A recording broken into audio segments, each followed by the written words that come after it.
All right, Jared, why are we here? Why are we here? We're here to to rewatch the pilot of Work in Progress, and really to see how we can, one, improve on what we've done, and see if what's the best way forward to reboot it, to continue it, and work on next few episodes. You know what I'm saying, Jared? That's right. A little behind the scenes. We can do some commentary on the original pilot. We can get some ideas for what went wrong, what we could do better, what went right, all these things and more. I think it's going to be great. Maybe we'll have some guests pop in. That would be fun. Get some of the Right. old faces again. But yeah, it should be cool. I think we can definitely start it. Nice.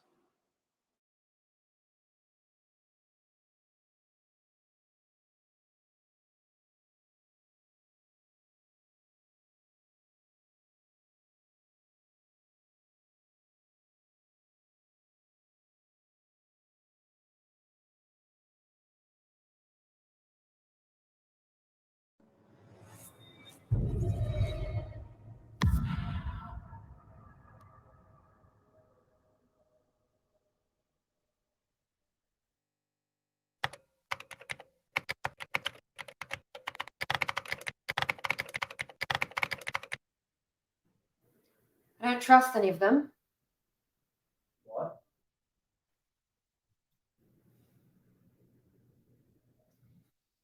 I said you're the only person I trust in this office. Thanks, Ellie. I told you. Call me out.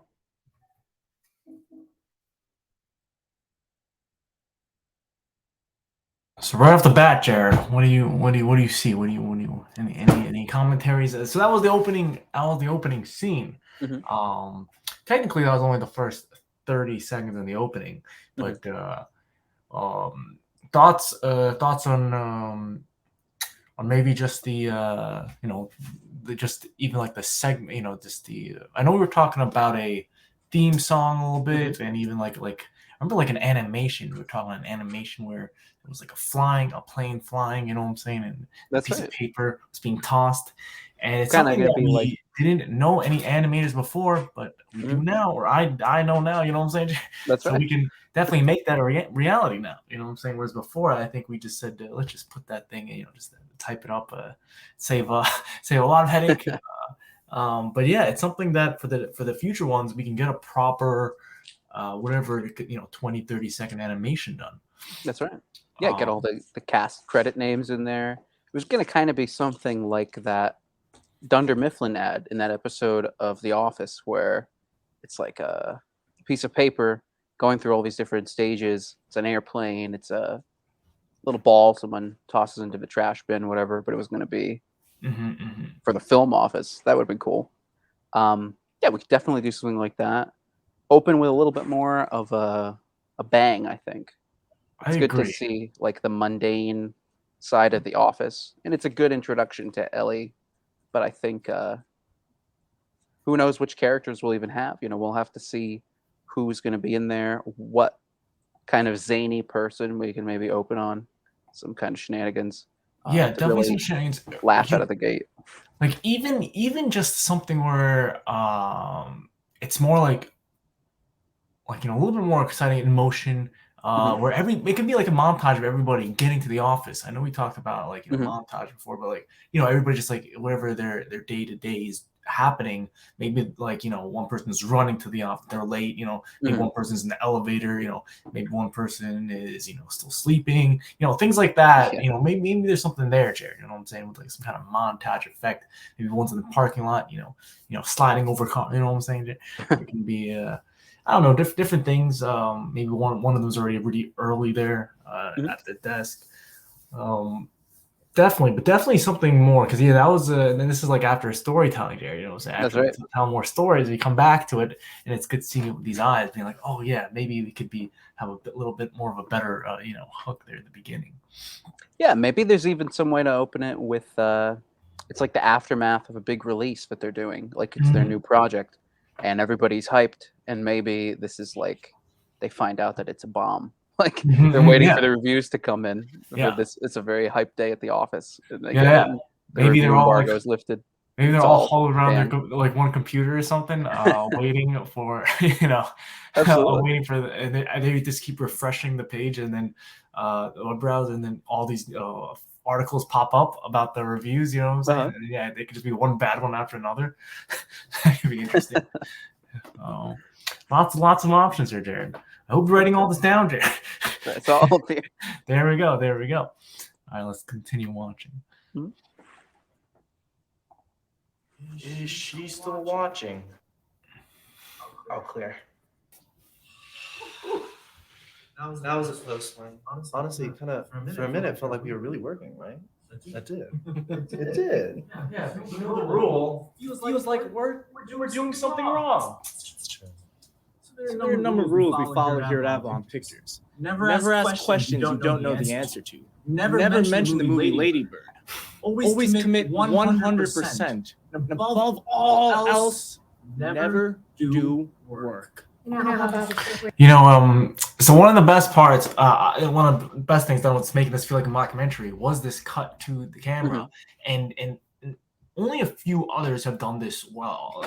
Even a few other TV shows even attempt this, right? But the biggest ones are definitely comedies. And yeah, that was a cool thing that I still think stands. What doesn't stand, though, in my opinion, are the outdated references, Jared. We have to make sure That's right. that we don't date ourselves. It's like it has to be like a fine balance at least. Is that right, Jared? About saying movie Lady Bird, because now nobody even remembers that. That was also kind of an inside joke too. I think we need to make was. the humor a little bit more like universal. And yeah, dated. We want to keep the jokes relevant. That will be a little more timeless. The jokes. And I think the cutaways though to the interview testimonials, that's something that a lot of shows do, but like they don't always need to. Modern Family or something like that, it's not necessary. I think in The Office it works, but that's one thing that I think we're trying to stand out with, like making the testimonial actually relevant to the story and to the narrative. So I think that's something we need to continue doing in whatever this refresh is going to be. Make it part of the story rather than just something that is like a crutch almost that people just lean on. Right. That's a good point. I didn't even remember they did Modern Family, but that's because they didn't eat yet. That's right. Unnecessary. Rations, don't you? Yes. But I presume you're going to tell me anyway. 2-6 is tanking hard. We'll be lucky to recoup the production costs. It can only be released on Friday. There's still plenty of time for it to make money. Word of mouth can change everything. The movie is shit. You know it. I know it. The audience can't even pronounce the title. How is there meant to be word of mouth? The accountants are estimating that after all the marketing costs, we're down to lose 12 million when all is said and done. It's not. I do not want to hear one more word about 2-6. What I want to hear is how you plan on saving this company. Don't worry. We've got Blessing on contract for another big picture. And we have a high-profile screenwriter coming here today. Who's this writer? Lorenzo something. The point is, we have I just we gotta say a shout out to Blessing. That's hilarious. That's right. Yeah, that's right. Yeah, I don't know what she's been up to lately. I haven't really seen her post anything, so kind of been no. But yeah, that was always a fun little something we do in there. a lot to be optimistic about. I'm wanna going just, for a meeting with the investors Mute to your try and convince mic them. too. Mute my mic. Not to back out. When I come back next week for the pitch, you'd better have a big idea for me. So, how did you convince her to go out with you again? I didn't need to do any convincing.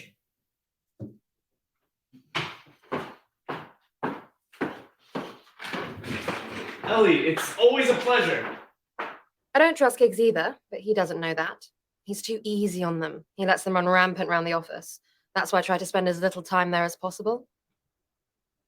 Yeah, that's right. There was no investment meeting. I just had to get out of there. We only dated a few months, and she'll never admit it. Those were the best of her life. Yo, she's gone, guys. Let's get fucked up. Pranav, it's 11 a.m.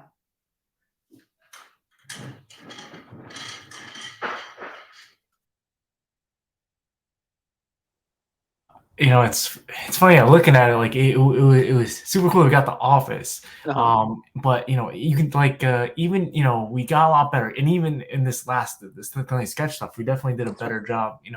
With all the angles and things. But like here, even just seeing like the what's it called? In the background, you see the backpacks, the couch, and I'm like, oh boy, maybe that shouldn't have been there. But yeah, the kitchen is like all right there. It definitely adds, but definitely finding something that looks like more of like an office or like a creative office. Definitely will be a challenge. But now that's also with when we even choose locations now. When we choose outside scene locations, we have to find something cool. You know what I'm saying? That's grabbing and stuff like that. We also 100%. Should be getting our comic books, making them posters and hanging them up, absolutely, and having those Easter eggs or cameos, but also decorates the set, right? So it's lots of cool options, with those things. Maybe even this time, this time it was Avalon Pictures.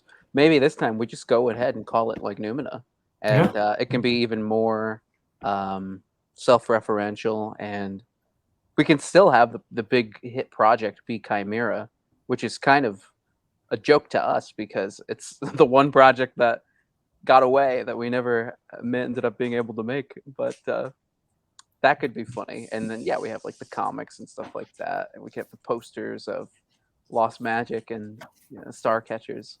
That's right. That's right.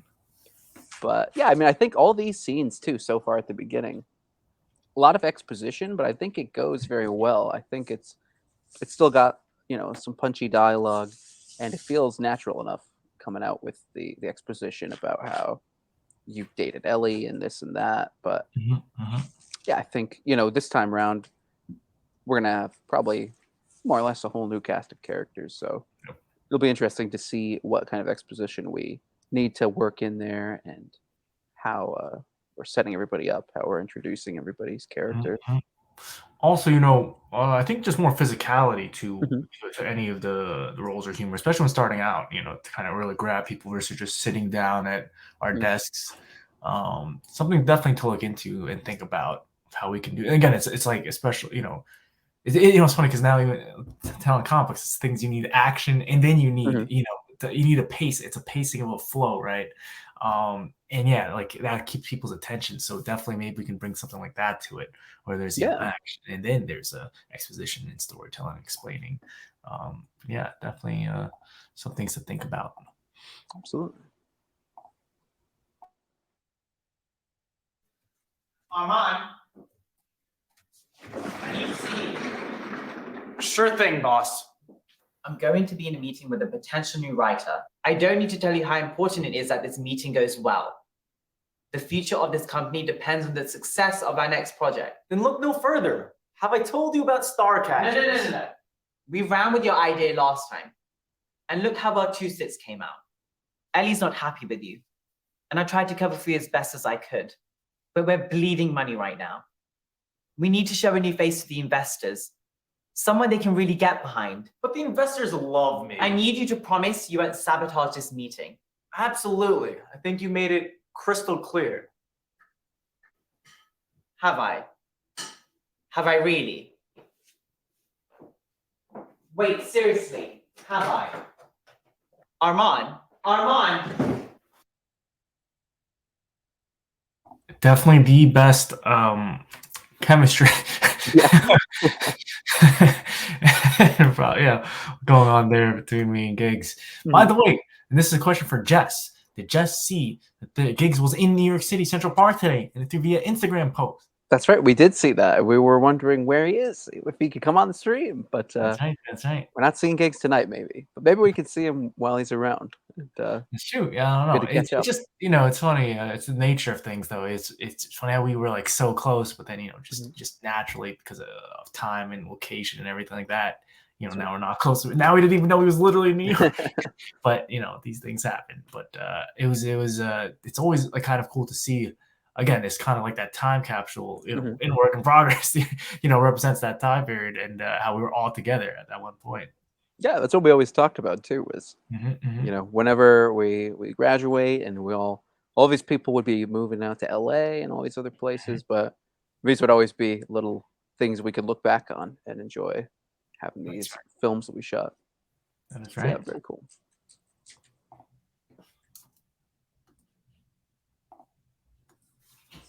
Westward.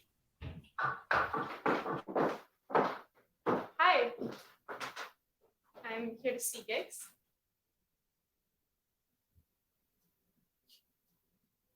He's in there. Thanks. It's nice to meet you.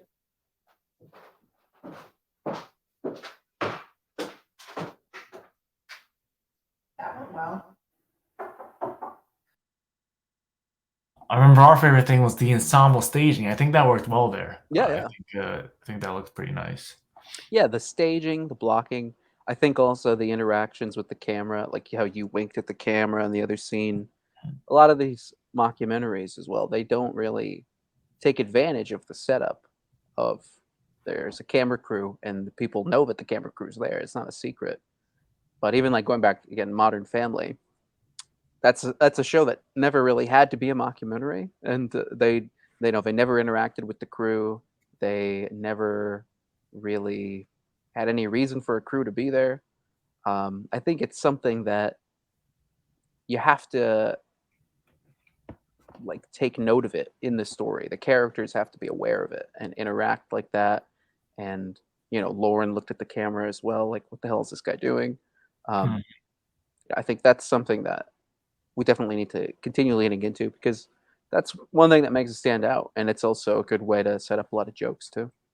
Yeah, we talked about, especially in Zach Stone, when the camera guy was an actual person, they treated it as a character, and that's kind of what we were talking about, where it's not like, it doesn't feel so disconnected from the storyline, having the camera guy there, and the camera guy can be his own, his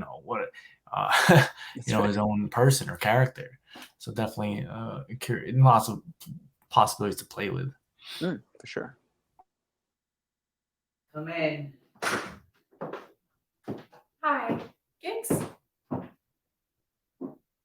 Yes. Yeah. I get this a lot. Nobody expects a writer to be hot. You were expecting me? I am? We have a 12 o'clock meeting to discuss some new ideas for a project. Oh, are you his assistant? What? Or a woman. You must be Laurie? Lauren. Lauren, so nice to meet you. Would you excuse me for a second, please? Sure. You said her name was Lorenzo. Does she look like a Lorenzo to you? This is the last time we're ever hiring interns.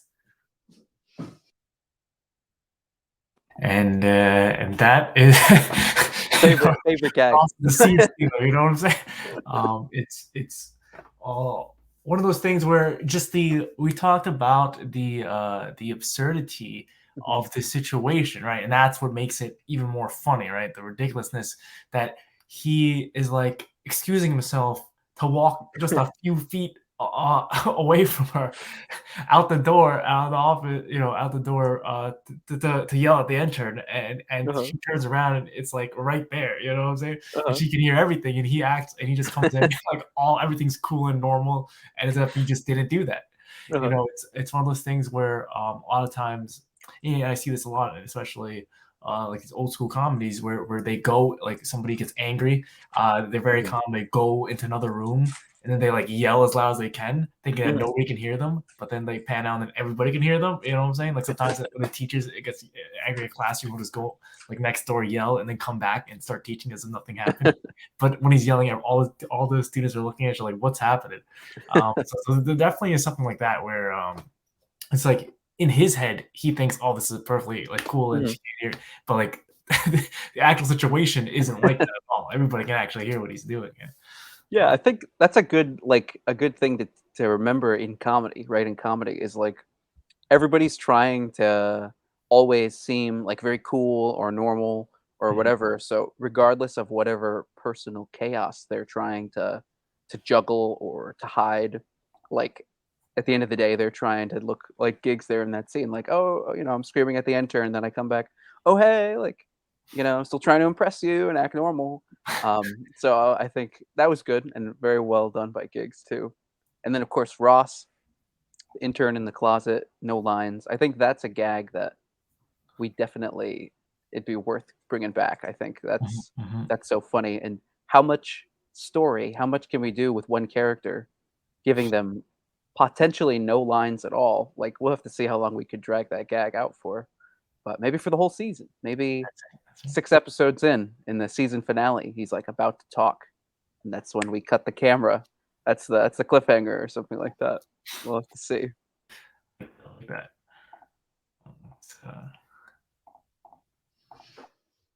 Sorry about that.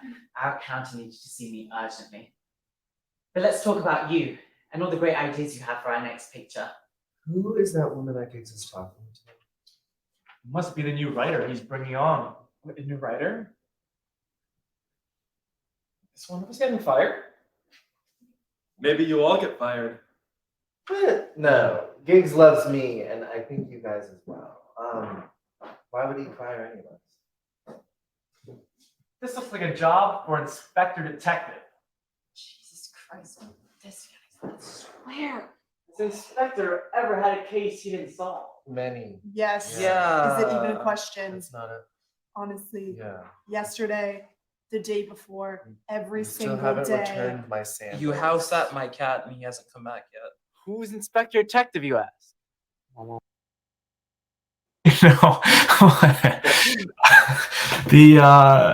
The best part, and probably the strength of all comedies, is in the ensemble cast. We talked about how they riff off each other, and that's what makes the comedy gold. Even that that was an entirely improvised scene, Jared, right? And then That's right.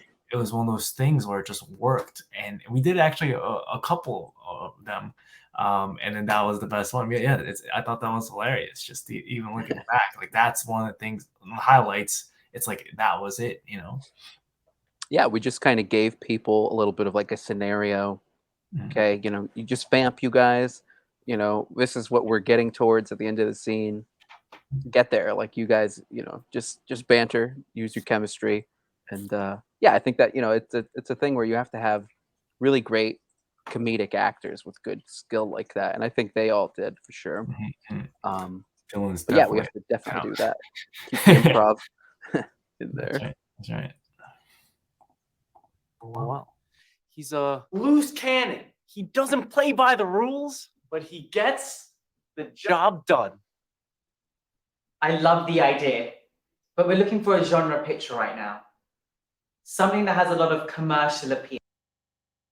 Well, actually, because I want to bring it up because I don't know what I just saw. It might have been, it was Miss Marvel, actually. I saw Miss Marvel episode 1, and I've seen it before, but it works really well. And I see these jump cuts when people are saying the same thing, or it was Stranger Things. It's actually Stranger Things. I think it was in this new season 4. Oh yeah, Jonathan and Nancy talking. Yep. When they were talking about each other, to their the other friend, you know what I'm saying? Each friend, and they're like whatever, across the country from each other, and they were saying the same thing, and I thought that was hilarious. You know what I'm saying?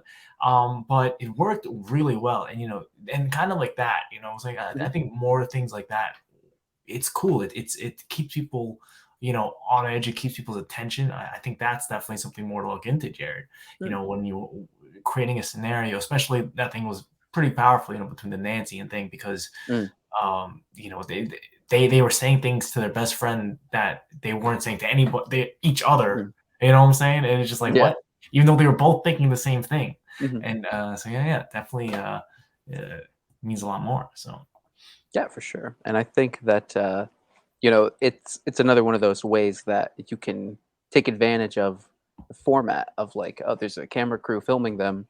With this one, it was the joke of like, how often does your character go through this whole shtick that from testimonial to what he's saying to his colleagues, it's exactly line for line the same spiel that he gives every time. But there's lots of things we could do with that for sure, going back and forth like that. Cool. Do you have anything like that? Yeah, absolutely. So picture Hey, this. boss. So you want to see me? No, I didn't.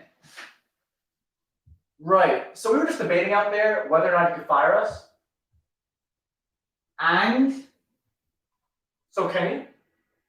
Do you want me to? No, but are you able to? Yes, I absolutely can. I'm the boss. Where would you get such a ridiculous notion?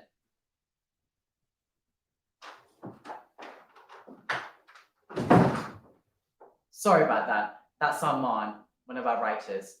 Oh, Arman Nasim? You know him? Yeah, he wrote Chimera. I love that movie. I'm just gonna say that's the best. The jokes still stand up for those jokes about of the officer just like interrupting the boss. Like that's comedic gold, Jared. You know what I'm saying? That's right. And that scene, I love that scene too. That's one of my favorites because I think that one really it makes it really obvious the whole thing that the timing and like embracing the awkward and the cringe. That's really something like that. It just sits on Gigs for a second, like with his jaw hanging open, like what is he doing right now? Coming in, I told him don't sabotage it. You can see it all running through his mind, just the look on his face. And then Lauren as well, like what's going on behind me? Like that's something that really works well. Again, it's like the camera is kind of there as like a character, the camera person.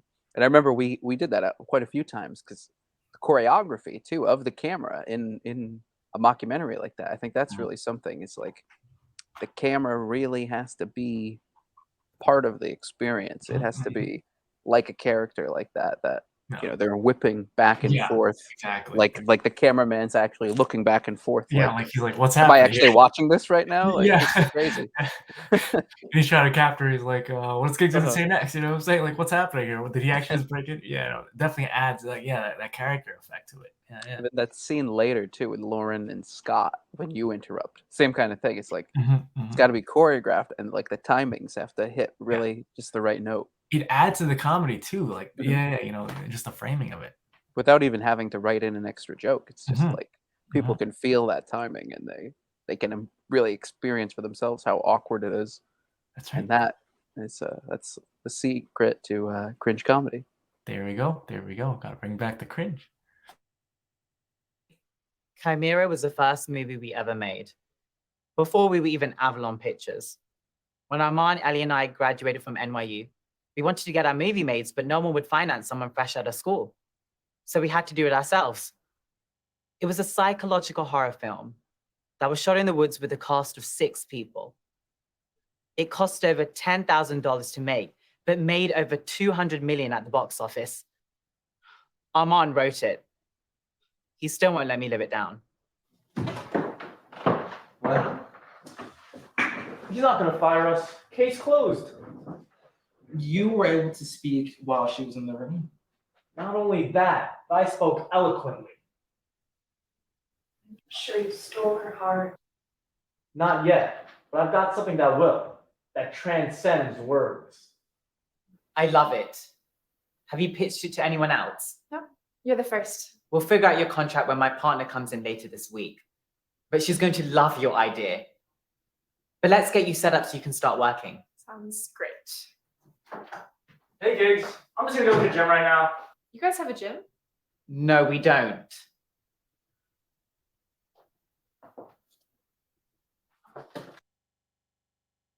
Just gotta bring up that this scene also still stands. That's right. I think it's why it worked was because you saw, and I don't know if we did the whipping motion here or I don't know. Maybe I don't know if I just missed it or not, but we do have a take with the whip. Yeah.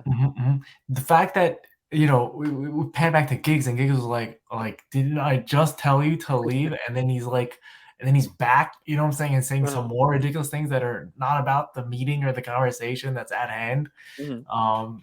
Yeah, I think even Gigs was like, what is happening? But he's like, is he? It's almost like, where is he going with this? You know what I'm saying? Like, we don't have a gym, so even he is unaware of what's about to happen. You know what I'm saying? That's right.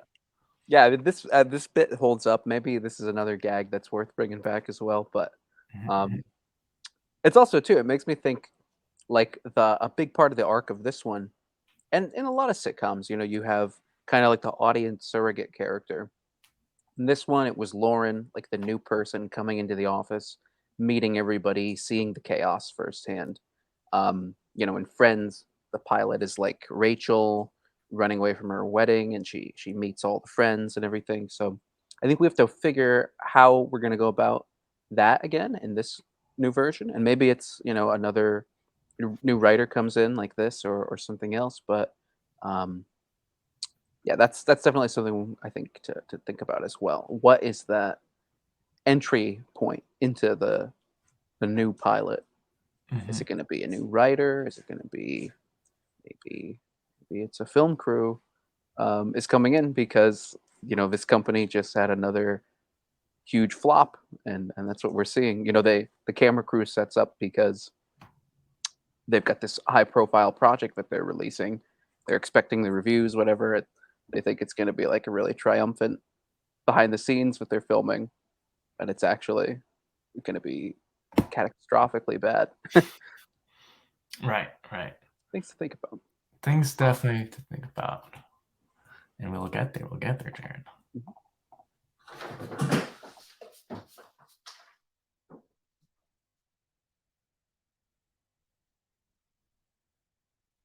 Utterly useless. You missed your cue. So welcome to the company. Thank you. We just have a couple questions that we have to ask all new hires. First off, what's your full legal name? It's Lauren Lapik, Lapuck. Okay, and any allergies we should be aware of? No, Great, and date of birth? April 13th. That's nice. It's the day my fiance burned to death. I'm so sorry. So what kind of cake do you want? Oh, what? For your birthday? Oh, no, I don't need any cake. Coconut. You look like you'd enjoy coconut. Okay. So are you single? What? I think Scott has all he needs for now. Isn't that right, Scott? Yeah. I guess I do. If you're ready now, I'll take you on the official tour of the office. Okay, sure. It was nice to meet you, Scott. Mm-hmm. He's always taking things from me. Sometimes I even think he started that fire.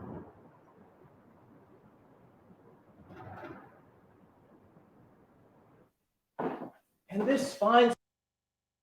I remember the infamous Batman note. Remember, Jared? Batman note. That's right. Infamous Batman note to make people like Batman. I think we saw Scott's inner Batman there. I do like the idea of love triangles and even love squares, Jared. We talked about Midsummer's Night Dream, but I'm seeing it more. And literally, they reversed. I don't know if they reversed it or not. No, technically not. Well, they're doing the same thing as Stranger Things, where it's like I don't even know what it is anymore. It's like it was like a square, triangle, whatever.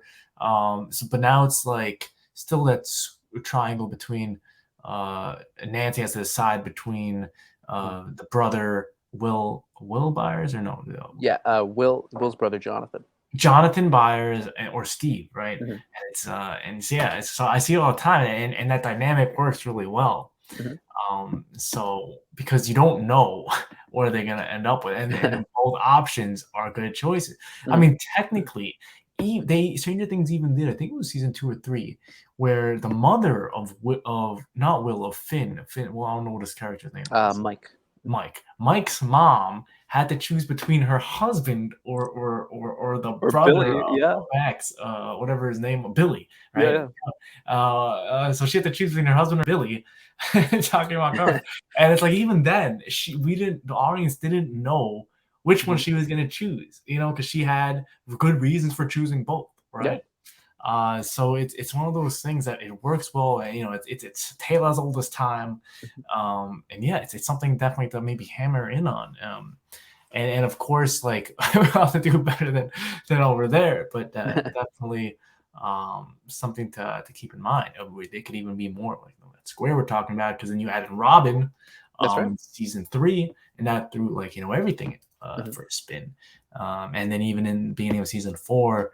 Nancy doesn't like Robin because she thinks there might be somewhere, something going on. Because I think only Steve knows. That's right. What Robin, yeah. Secret. That's right. Yeah, I think love squares, love triangles, those are always good, and it keeps things interesting. And you get people, very invested in one team or the other, That's Team right, Steve or Team Nation. whatever. I think, if we had continued this version of Work in Progress, we were going to have a kind of a square with you and Lauren and Ellie and Giggs, and we were going to take people on a wild ride. I think they weren't expecting of how things were going to work out, but we never got to really see that through. So maybe that's something we bring back for sure. And I was just watching. I rewatched Daredevil. I told you, and in that they were playing this "Will They, Won't They" between Foggy and Karen, right, in season 1. Mm-hmm. But then they were also bringing back his ex, Foggy's ex, Marcy, and then they ended up being together, right? That's the one that ended up sticking. But it was curious because you didn't know what was going through Foggy's head or what he was going to choose. And then I guess the writers made that decision because they thought Karen would be better with Daredevil, right? So that's right. Yeah, and interesting things for sure. Specimen of a man is Marcus. He's our social media marketing guru. Hi, Marcus. Damn, pleasure to meet you. Oh. Okay. So me and Marcus are gym buddies. You could say we have a modern day bromance going on.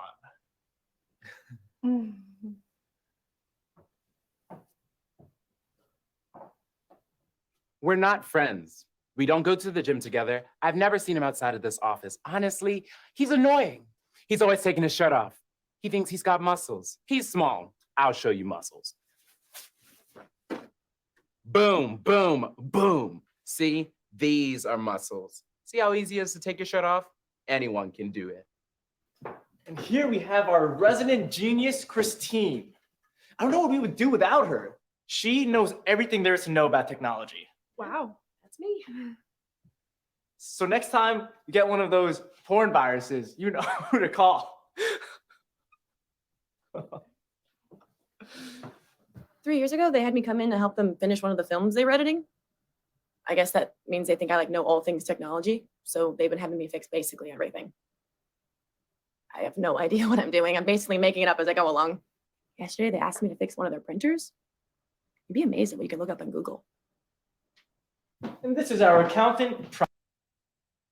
When we talk about the cringe humor, it definitely takes me back to the look no further than being the only one to laugh at your own joke that was arguably unfunny. Wasn't even that funny. It's one of those things it works. That's the cringe thing at all. So it worked really well, and to do it, to really up that factor of it makes it even more awkward, right, Jared? Where it's just nobody else is laughing, and you have Christine being like, well, "What is happening?" Yeah, that idea of that's not a good joke. I'm not gonna laugh at that, So yeah, and that's that same idea of everybody's trying to come off cool. Everybody, the joke doesn't land, so you're trying to laugh it off anyway, and make people think that it's funny just by the way you react to it.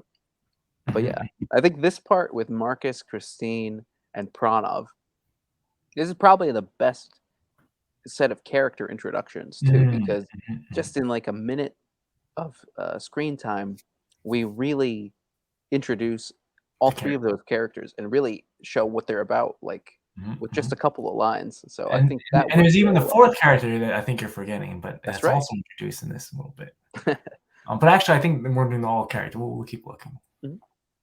Pranav. Pranav? Pranav?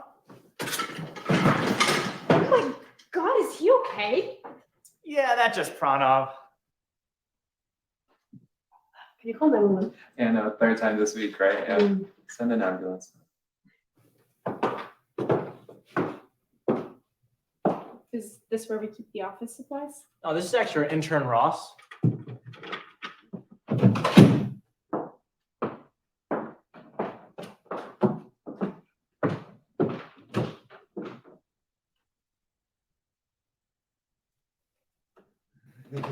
How am I enjoying my time at the office? I think that's everybody's favorite jokes.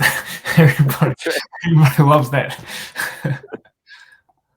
And this is where the magic happens. So this is Sarah with a CE. That's nice. That's Dylan with an I, and that over there is Brandon with an H. And that's where you'll sit, right next to me. Oh, actually, Giggs told me that I would have a desk in his office with him. Real? Did he say that now? It's probably for the best. You don't want to sit out here with us animals. Okay, well, so I have a lot of work to do, so I'm gonna go get started. Thank you for the tour, and it was nice to meet you all. Bye. Bye.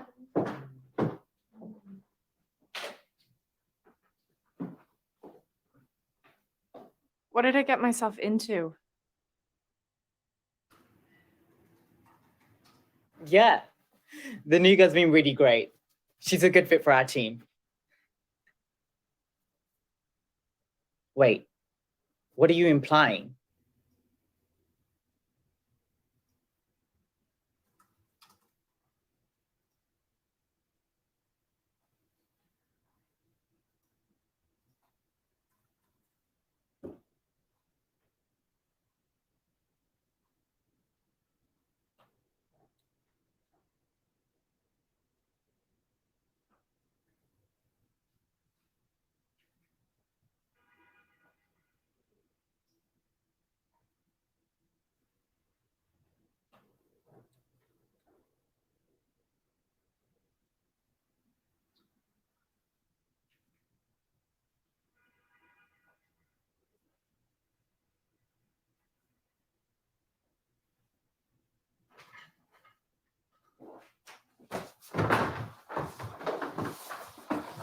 What are you doing?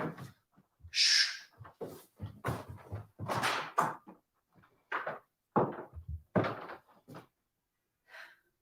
Meeting in 5 minutes in the conference room.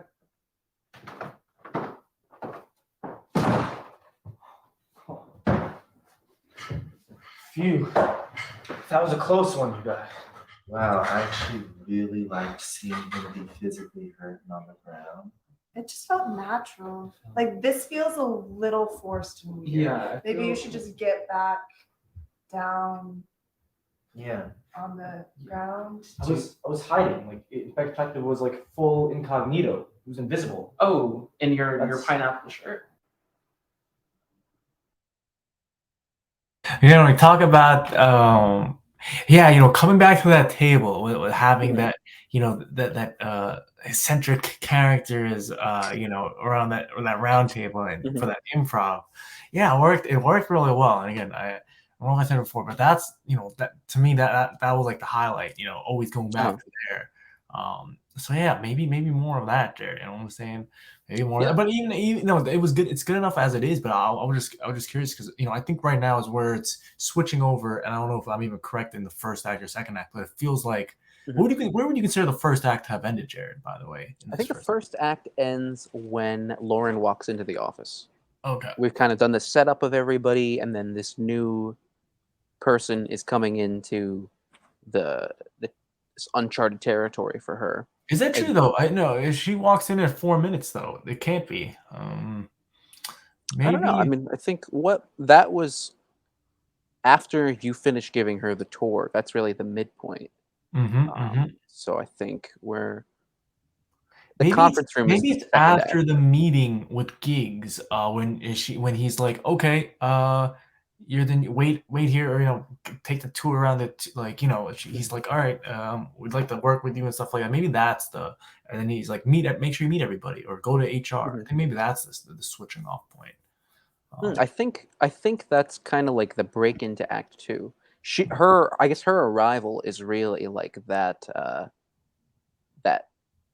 turning point at the end of Act 1, where it's like, this is the thing that, we've got the daily ordinary routine at the office, and then she kind of intrudes into that. She's like a new thing that shakes everything up. Really, even at this 4 minute mark, Jared, you still think that? I think because with a sitcom like this, I think it clocks in at like 28 minutes. And most of it is Act 2. I think. Yep. No, that's fair. Third act is going to start after this conference room scene. I think that's really kind of like the climax. And when you and Giggs meet up, that's kind of the You know, it's almost funny the because resolution. I started really learning more about this 3-act structure and liking it and sticking to it after when I was writing more comic books and telling more different types of stories, and then bring that back to the screenwriting. Like I guess really what it is just the more stories you tell, right, Jared? You get better at it and getting better at placing these things, making it clearly defined. Where is this? Making sure it's enough time for the introduction for Act 1 and before breaking into Act 2. And Charlie said it, best back in the day. It was like Act 1 is there to place you, introduce you to the world, and then Act 2 is the reversal, the rug pull. The call it, something happens that it destroys this world that you built in this first act. Or this idea of whatever the world you're building, and then something happened. And then the third act is this. I think that was the biggest difference between the first act and second act. And then this third act is when it kind of gets resolved, right? It's when it's the rising action where it reaches all the way to its almost at peak of the climax, and then the resolution, and then the fall. That's that's all part of the third act. Whereas I feel like the second act's more of this rising action up until the very end, and then it switches right over to the third act. Right. Yeah, I think you could say that probably the scene with you and Giggs coming up. I guess that's kind of like the climax, really. All the conflict of the episode gets resolved, gets addressed. You guys kind of come to an understanding. I think also too with a couple of other things to unpack from that little section was the quiet scene with you guys all working and then you're popping your head in the window. That was a fun little experiment to see like what we could do with just a visual comedy, and I think that worked well. Maybe we do some kind of things like that, but I don't know if we can do it too much. But that's a good gag. I think we had even considered putting subtitles at the bottom there of like what you guys were saying. So that's good. But like you were saying too about the writer's table, I think that's a good device we could use and we could keep going back to, like because that's always the thing, is like the writer's room. So we could have that be a narrative device we keep coming back to in this new version of the writers. And also it sets the pattern that feels comfortable, or it feels like familiar. That every time he comes back, he knows he's about to get roasted or something when he when he sits down at that table. And then everybody expects it's gonna be funny. Something's gonna happen, and then it's that good sense of people like that pattern and repetition. So yeah, absolutely. It's like the friends hanging out in Monica's apartment, or the gang at the loft in New Girl. It's kind of like that's the familiar setting you always think about when you think about that show. So much of it takes place there. I think we could do the same thing with the writer's room. That could be really fun, and it could, for the most part, just kind of be a free-for-all of improv like it was in this. So and the thing is that it's like because you're saying about the setting that people know, their apartment. It's like you don't really remember like all the small jokes that happen, but you remember how it made you feel in the place. You know what I'm saying? So at that place in the writer's room, they're gonna roast them, or they're gonna have a good time. They're gonna always joke about stuff, or it's gonna be some wacky thing happening. That's what people are gonna remember. They're gonna remember like how that made them feel, made them laugh, and then also that place. So more so than the individual jokes. Nice. I have a good idea. I just watched a BuzzFeed video on how to pitch, and I think I've got some good pointers, and I'm gonna question. Your ideas are always amazing. So. But my ideas are better than both of your ideas. You're not invited to sushi. California rolls without you. Sorry.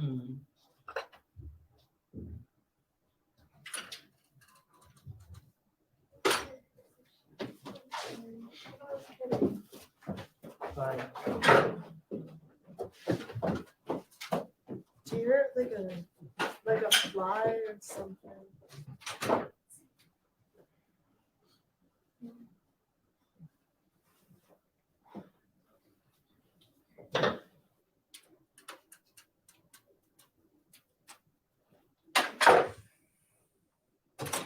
I'm Allegra, the editor here at Avalon Pictures. No one really bothers me because I'm always in the editing room, but I like it that way. Have you seen the people I work with? They all think they're hot shit, but at the end of the day, I make the final cuts.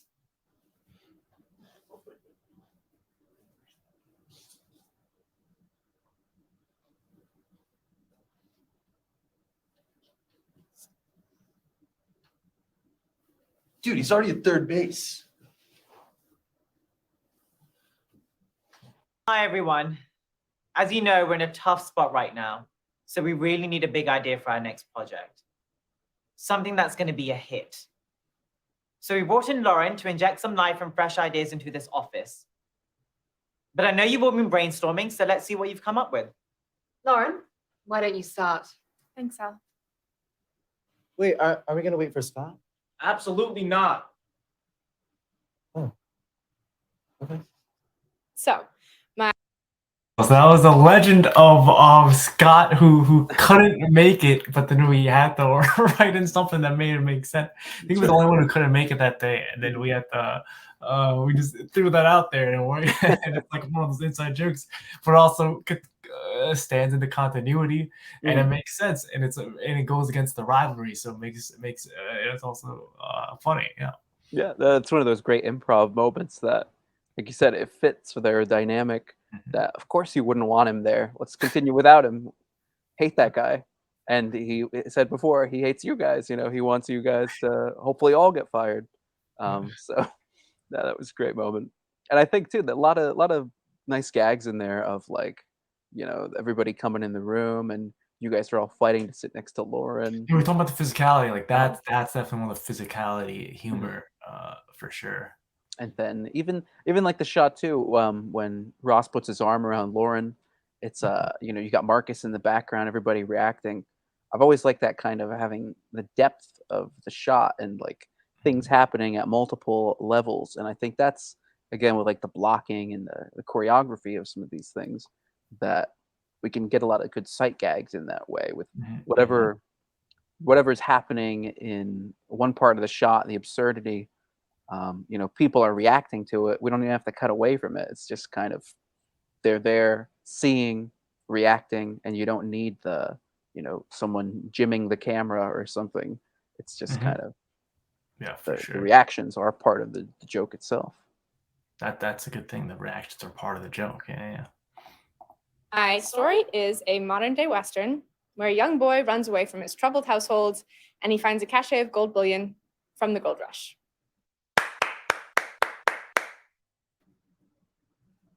Now, I've worked out most of the major beats, but I think we should start talking about which actors we'd like to play. What are you doing? What are you wearing? Do you want me to take my shirt off? No! Never. What do you want? But Geek said we would go with Starcatchers. What? I never said that. Trust me, this is box office gold. All right, imagine 2 teenagers don't have magical powers, but get magical powers transferred to them through a dying wizard, right? Now in this world, there is no magic. Magic is dying, right? So they have only one to magic in the entire world. Together with Lyra's sister and Rain and Riley, 2 magical beings who defend the realm, they have to fight the Goblin King who's trying to take over their realm, right? So now, at the end of the battle, they're on a huge mountain. The Goblin King comes flying on a goblin dragon. And on this goblin dragon... I'm going to stop you right there. What on earth are you thinking? I'm thinking what you're thinking. Oh, I can assure you that you're not. Arman, you know we're a small independent production company. The most expensive movie we made has cost $50 million. What you're proposing will cost over $200 million. What's your point? Obviously, we can't make the movie. After your last movie flopped, this is the idea you come to us with. Yeah. There is no way that I can justify keeping you on our staff, Arman. How can I explain this to the investors? Then let me explain it to them. Get out. You're fired. Ellie. Call me out. Ellie, is this because... This has nothing to do with anything to do with you and me. Is this because of our history? Because I broke your heart? It really isn't. I'd be lying if I said I don't think about those wild, passionate nights we've I'm going to had. stop you right there. This has nothing to do with me and you, and everything to do with you being incompetent. Get out before I call security. We have security? Just get out!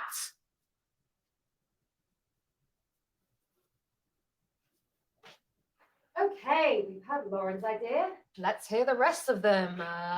Dylan, Okay, so it's called The Fartiste. sit down.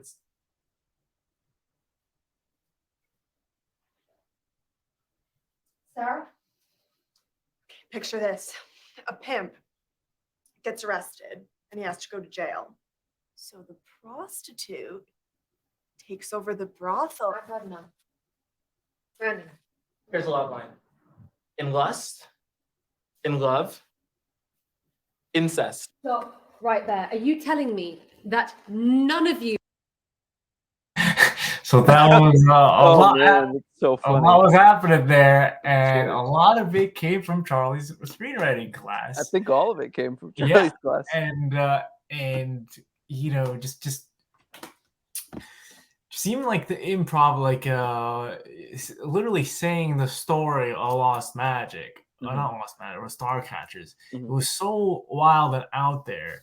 And then even everybody was just like, "Were you just making? Did you just make this up right now?" Yeah. Because the way I was saying. Then yeah, at the end, I was just like throwing random characters' names that nobody's heard of before. It's like what? But yeah, just the outrageousness of what I was pitching it, and as if I'd really thought through this entire idea, which I clearly haven't when presenting it to them. Just I think it worked really well. And then afterwards, when they came up with their own ideas, it's like, oh, like that was like the best thing they had to pitch. Yeah, I think that whole scene comes out really well. And I remember that was an idea we talked about when we're brainstorming, was like having rapid fire jokes. And there's so many jokes that just, with you and Ellie talking, just because of our history, because I broke your heart. No, it's not. It's we have security. What? No, it's like there's so many things going on that you don't even register all the jokes because they're happening so quickly, and then it goes right into these other pitches. It's something that back and forth. I wish we had done a little bit more, of it, of playing around, tossing it back and forth. I do remember that we were gonna get kicked out. Remember this, Jared? Right. The intensity. But it was right around this end scene. This was the part, a lot happening at that moment. Everybody was tense, but yeah, it would have been cool to really explore that a bit more and do bounce, work with that flow of give and take. When we're just sniping jokes at each other.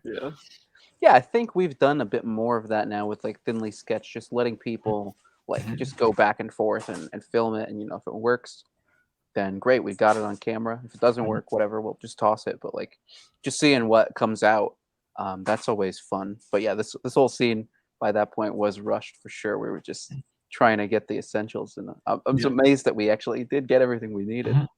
But another thing too with this scene, when she fires you and whatever, and there's all those jokes. We have security. What? Get out! And then it's like the reality of it hits, and like there's this silence. But the silence isn't the awkward this time. It's like the oh shit, like wow, that's I feel bad for this guy now. All of a sudden. Yeah.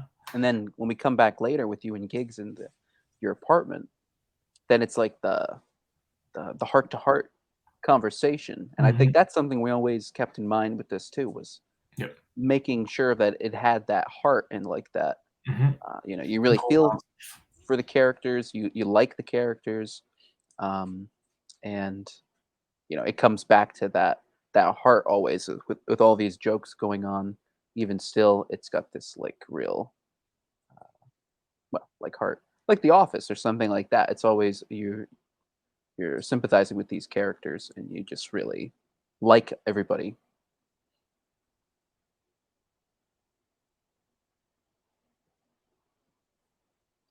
You have a good idea apart from Lauren. This is what we've got. Someone, please.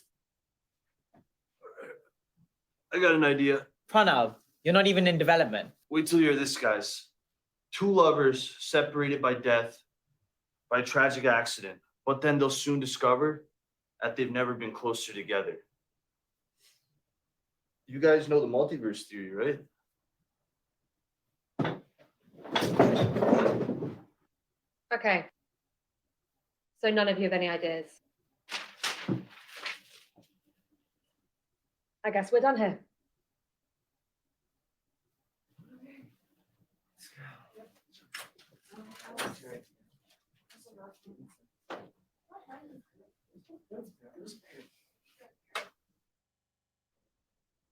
You didn't have to fire him.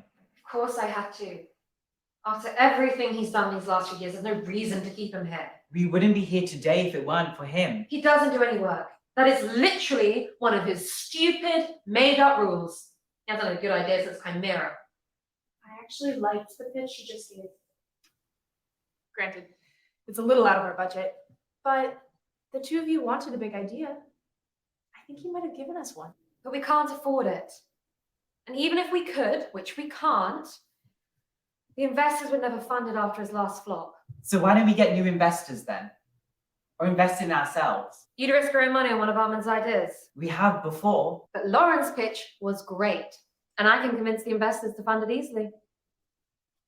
But how commercially viable is a Western these days? And besides, I came to this company to work with the three of you. We're never going to make the next Chimera unless we have the man who wrote the original.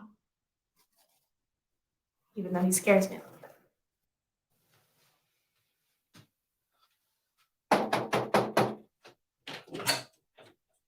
What are you doing here? You had it coming, you know that, right? I bet you're happy. Now there's nobody standing between you and the new girl. Can I come in?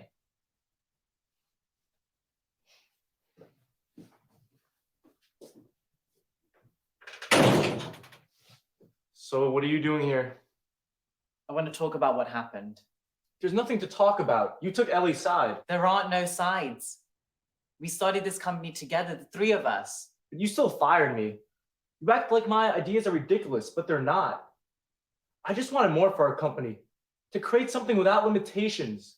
To recapture that childlike sense of wonder only truly great movies can inspire.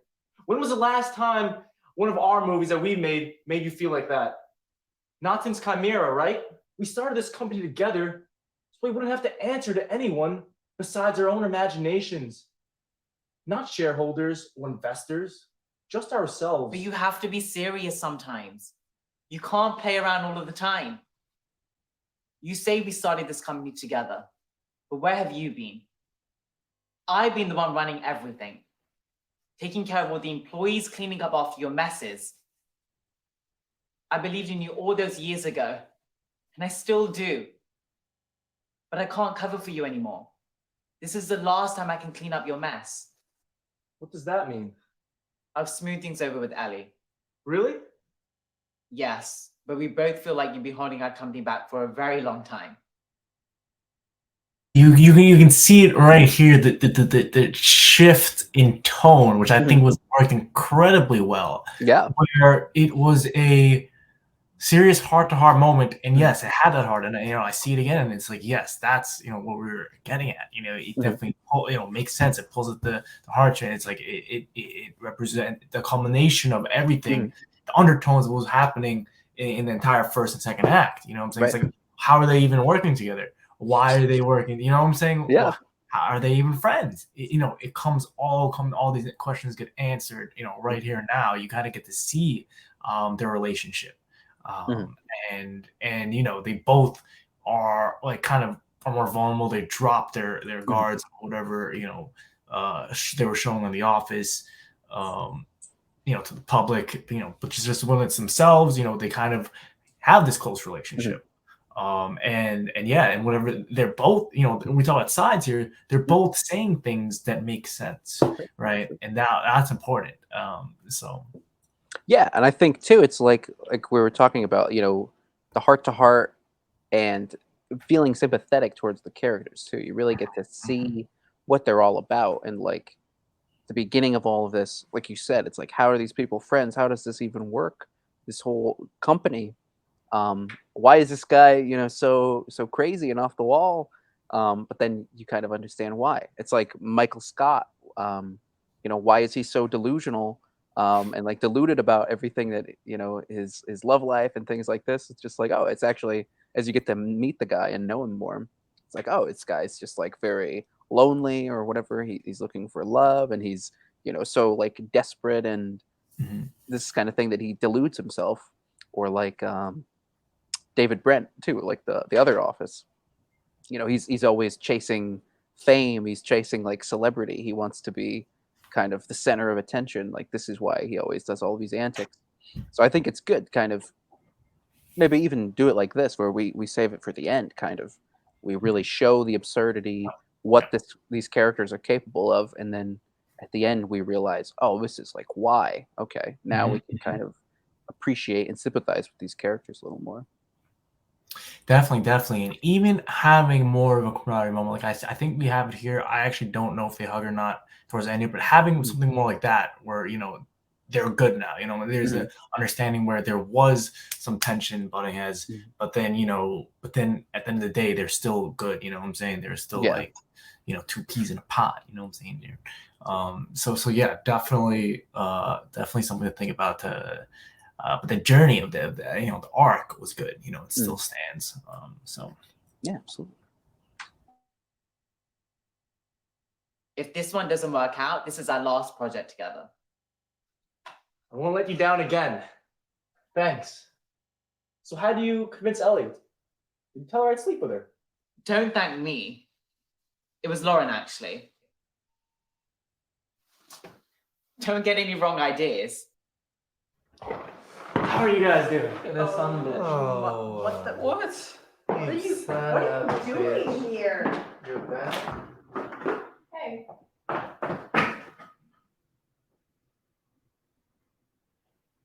Take it outside. We're in a meeting. So when is this movie gonna be ready? I've had offers that I've had to turn down because I'm tied to you guys. Don't worry, Blessing. I think you're going to be happy with this one. How do you feel about playing the star catcher? So they went with my pitch after all. We have to scale it down a bit. Now it takes place on Earth, not outer space, at a high school. We're pitching it as John Green meets Harry Potter. That's great and all, but it's not my real project. I'm working on something else right now, something big. I can't say too much about it, but it's a work in progress.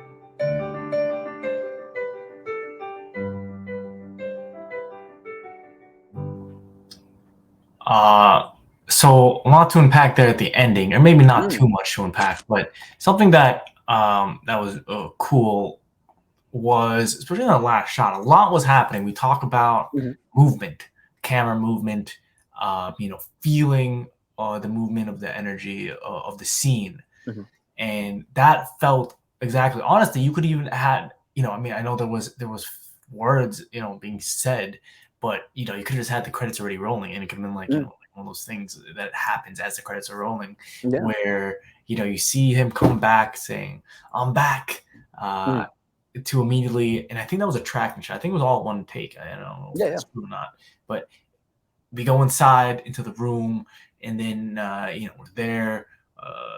That's, I guess, that was the hug that I got confused of. But yeah, there was a hug with Lauren, and then there was a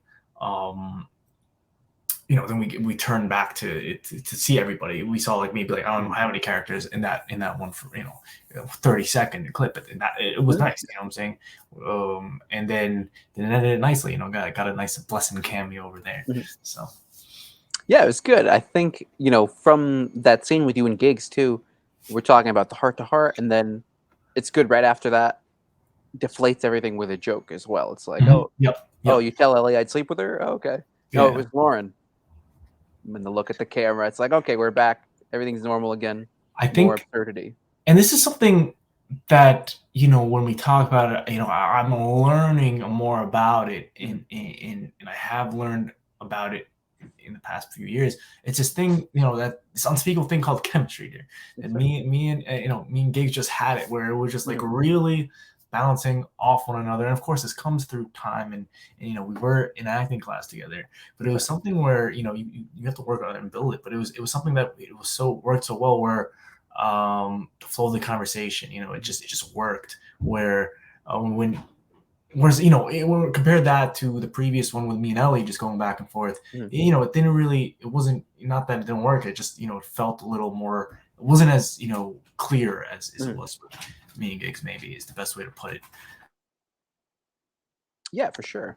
No, I think too, it was like you said, you guys have been doing the acting class together, and that's kind of where we got the idea for the show originally too, was just that acting exercise you and Gigs were doing, and it was like, oh hey, there's some kind of dynamic here. This is something to explore further for sure.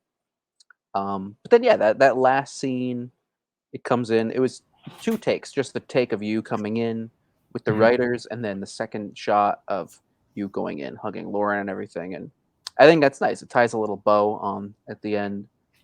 We see everybody again. We see, okay, back to the office. This is kind of what the setup is. Introduces the driving kind of narrative well, and it's got that like nice kind of happy ending, still that heart to it. I think it did a nice job of really demonstrating like what the show is all about, tone is. I mean, that last testimonial too, we kind of teased that there's a bigger project that you're working on, and then we ended up going with a different take. But originally we had the take where the camera pans over to Allegra saying like, "Oh, we need to do another take." That's right. And that was something we really loved too, is like doing the fourth wall. And again, bringing the camera person into it, like, oh, why is this camera crew here? This is something we're going to learn more about throughout the course of the show. Yeah. I think that's something definitely to keep in this new version as well, because and maybe nobody's really that's done that. maybe that's the opening. Maybe that's the opening of getting the camera person, placing it immediately, and making it some kind of character or something at the beginning versus at the end. I don't know, either or, but I think definitely. Well, first of all, I just want to back on that chemistry thing, because even the 3 of them, Dylan, Sarah, and Brandon, had that chemistry, because that's what we're talking about when the improv thing. Like it just worked. It felt nice and warm and all that good stuff. And yeah, it's something that it's like not everybody has. It just takes back to the Aquaman debate. They were about to fire Amber Heard because she didn't have any chemistry with Jason Momoa. Like, this is a literal thing that the head of Warner Brothers said. And I'm starting to notice it now. I'm starting to think about it, because even in our own lives, there's some people that it just works or it doesn't work. So yeah, definitely to kind of clue that in as well somehow. And it is about that, just testing it really more, right? And just doing, not only more takes, but making sure when casting it, right, that it's that it's there. You know what I'm saying? Like, people come back for they call it screen tests and stuff. You know what I'm saying? Exactly. Yeah. They all the callbacks and stuff because they want to see, and what they're really going for is that chemistry within between relationships and between the entirety of the ensemble as well. That is all there. Best is New Girl. That. Right. Don't look no further than perfect chemistry than them.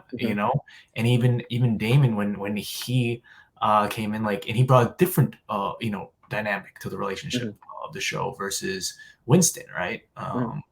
So, or Coach, whatever his name was. So yeah, it's definitely something to think about. But I also want to kind of wrap this up and end it saying, and I think this is one great, Jay. I think we need to do more of these creator commentary on the things, because I think it one lets us kind of go through it and do an objective lens, but also an historical sense. Also, both objective and subjective. Say we get some anecdotes, we talk about it, about what happened. But we also see, like, okay, what do we do there? How can we do it better? things like that, and we'll also provide some commentary on what we were thinking through our process. Well, like, why did we do that? You know what I'm saying? Why did we do that at the time versus what we would do differently now? Yeah, it's a nice little kind of retrospective thing. It's been hard to believe, but it's been 4 years since we really shot these things and even released some of them. So it is good to have the perspective of time and really see what worked, what didn't, reflect on some of these anecdotes and memories from the shooting days. And yeah, it's awesome. We'll have to do it again with some of the other projects, and use all of our takeaways from this session to help with crafting the new version of Work in Progress. Definitely, there will be more. There will be more work in progress. One of the things is, I wanted to jump back into it because to date, and I do think there was something special here. I do think, we talked about wanting to put comedy out in the world and what that means, and this is one of the things where, like, this was always, in my opinion, the peak, the best that we've done so far. Or at least during that time period, because we haven't really done this stuff lately, but we can change, but that's changed too. But it's also one of those things where, and it was like, why was this the best? I think we broke it down why today versus some of the other things we've worked on, which was different, and there was different reasons why, there was strengths and pros, strengths and weaknesses of all of them, but this one, it had that X factor, you know what I'm saying, Jared, where it was like, it was strong, but then also had an X factor, and it was well received within the communities and our friends and family and stuff like that. Yeah, it had that different feel that it really felt like a TV show. In our other stuff, short films, they turned out well. Some of them we had different hiccups during the filming, so that it didn't come out perfectly how we wanted. Even this one, we had some audio issues, and now we have lavs and better equipment that I think our audio is going to sound a lot more professional. But we just had, like, behind the scenes, Ross and Lauren holding the boom because we didn't actually have someone there to do the sound. So I think we'll have better quality, and it'll feel more professional. But I think, like you said, that X factor too is what makes it stand apart, even with those flaws. That it just feels right. It feels like a actual sitcom, and it's one that I want to see more of. I think it's there we go. It's got that energy. It's got that appeal. And so it's something that I think we're gonna start writing the next few ones as soon in the next coming weeks. I think it's something that I think it's one of those things that has a full story arc to be told that's interesting. And we talked about, like, that Netflix 6-episode season, really tell a nice story there, get to know the characters more, make it like that family thing. And that's literally what The Office did, by the way. They made, I think, the first season was 6 episodes. So, and then people really loved it, and they came back for more. But also, bring up, of course, now that, having a higher budget, having more experience beneath their belts, just doing more things, telling stories, being more experienced about how we want to approach these things. Yeah, I think it's going to turn out a lot different, a lot better now. And it's something that, technically we did the same thing with Ripples 1 and 2. Like, there's a substantial difference between them. You can tell. And I think we're going to notice the same thing in this one when we do it again and go back to it. I think it's going to be different. I think it's going to be something that's more comparable to the current shows going on right now.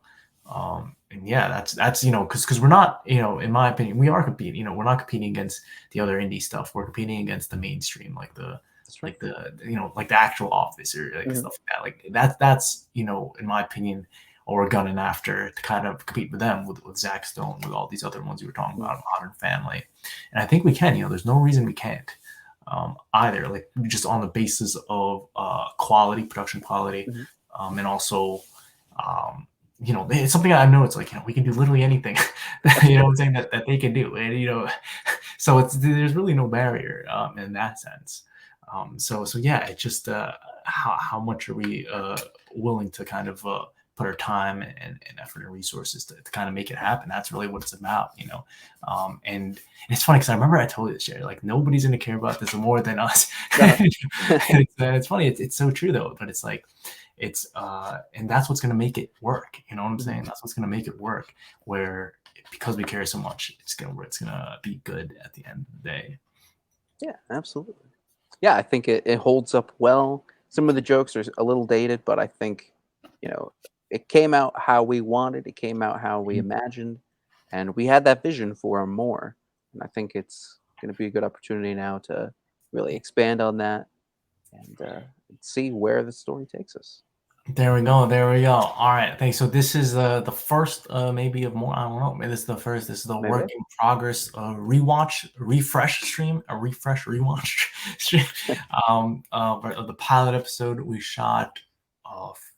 Was it 4 years ago? 4 years ago now. May 2018. May 2018. So it's something that we're really proud of because it was a 1 week turnaround time, or just about 1 week, you know, from actual scripting, from me bursting into the door, Jared, I have an idea, to Jared rapping. Remember, that's a rap. Calling that's a rap on set.